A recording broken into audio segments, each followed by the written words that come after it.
ఈ రోజు నేను కరుణాకర్ రెడ్డి గారి దగ్గర చూసా, ధర్మారెడ్డి గారి దగ్గర చూసా, వీరభద్రం గారి దగ్గర చూసా. 30 సంవత్సరాలు కొండ మీద పుట్టి పెరిగి మా నాన్నమ్మ అక్కడికి పనిచేశారు. ఆ పుస్తకం చెప్పుకున్నా ఇది తరతరాలుగా నిలిచిపోతుంది. నేను హార్వర్డ్ లో టీచ్ చేసి, ఆక్స్ఫర్డ్ టీచ్ చేసి 22 దేశాలు తిరిగా. It will become one of the best case study and I will pass this message across the globe wear ever I go. ఇది నా మాట చెప్తున్నాను సార్. వన్స్ అగైన్ ఈ ఎంప్లాయీస్ అందరూ ఇది భూమన్ గా చెప్పినప్పుడు ఇది ఒక బ్రహ్మోత్సవం. చూసిన కళ్ళు కలిసి వచ్చిన కాళ్ళు అందరికీ ఇది పునీతం అవుతుంది. ఈ రోజు చరిత్రలో నిలిచిపోవాలి. మరొకసారి కరుణాకరణ మీరు మళ్ళీ రావాలి. ఇది respect of caste, creed, politics కాదు. ఇది జనాల గుండె, జనాల నాడి. ఇది ఇట్లాగే ఉండాలి. మళ్ళీ రావాలి. ఇలాంటివి ఇంకెన్నెన్నో చెయ్యాలి.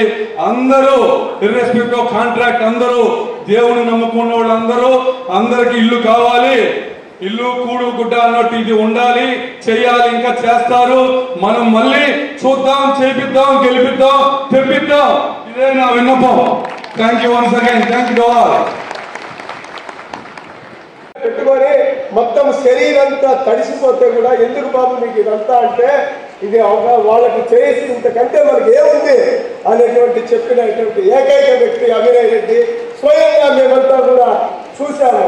అలాగే కరోనా సమయంలో ఎక్కడ కూడా వారికి 3 సార్లు కరోనా అటాక్ అయింది కరుణాకర్ రెడ్డి గారికి. నేను ప్రైవేట్ అపోలోకి వెళ్ళమని ఎక్కడికి వెళ్ళను, వైఎస్ఆర్లోనే ఉంటాను. నా ప్రజలకి ఇక్కడ ధైర్యం ఇవ్వాలి.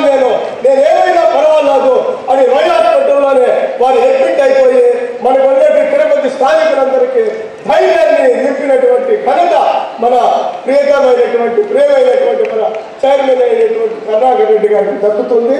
అలాగే వారి కుమారుడు చిన్న వయసు, ఆ తల్లికి నమస్కరించాలి. ఎవరు ఏ స్థానికులు ఎంత పెద్ద వాళ్ళు కూడా మొత్తం హైదరాబాద్ సిటీలో ఉన్నారు. కానీ ఇక్కడ ప్రజల మధ్యలో ఉండి ఆ తల్లి అబ్బాయి పంపించింది. చూడనైనా ఇక్కడ ఉన్నటువంటి స్థానికులని జాగ్రత్తగా చూడాలని పంపించింది. ఆ తల్లికి నమస్కరిస్తున్నా. ఇక్కడి నుంచి కరుణాకర్ రెడ్డి గారి అడ్డాకి నమస్కరిస్తున్నా. నేను తిరుపతి దేవస్థానం 43 సంవత్సరాలు నిస్వార్థమైనటువంటి సేవ. ధర్మారెడ్డి గారి దగ్గర ఎన్నో విషయాలు నేర్చుకొని ధర్మంగా ఎలా ఉండాలని నేర్చుకున్నటువంటి వాళ్ళము.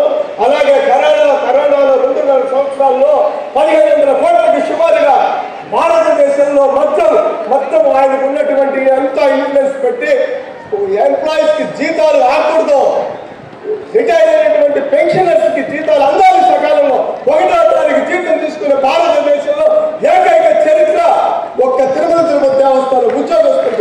అవుట్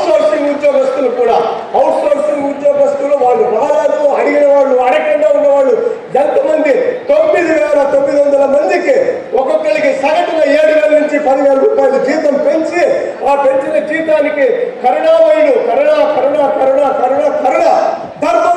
ధర్మం ఇవో ధర్మం మీరు చెప్పినటువంటివి చేయడానికి పాపం అన్ని స్కీమ్స్, రూల్స్, రెగ్యులేషన్స్ అన్ని కూర్చొని దానంతా చేయడానికి 4 రకాల కేటగిరీలు, unskilled, semi skilled, high skilled అని ఎక్కడ కూడా పొరపాటున కూడా ఒక చోట వేలు పెట్టి చూపించకుండా విధానంగా తయారు చేసేసేసి బోర్డులో పెట్టేసేసి 30 సంవత్సరాల్లో జరిగినటువంటి పనులు నేను రిటైర్ అయినా నన్ను ఉండమంటే నేను మా వర్కర్లకు ఏదైనా జరుగుతుందేమో మేలని మా భార్య కూడా తీసుకొచ్చాను. ఆమెకి నడవలేని పరిస్థితిలో కూడా 40 సంవత్సరాలు సహకారం ఉండి కళ మనకి ఇల్లు లేదు, స్థలం లేదు, అయినా కూడా ఇప్పుడు ఈ రోజు కరుణాకర్ రెడ్డి గారు ఇచ్చారు.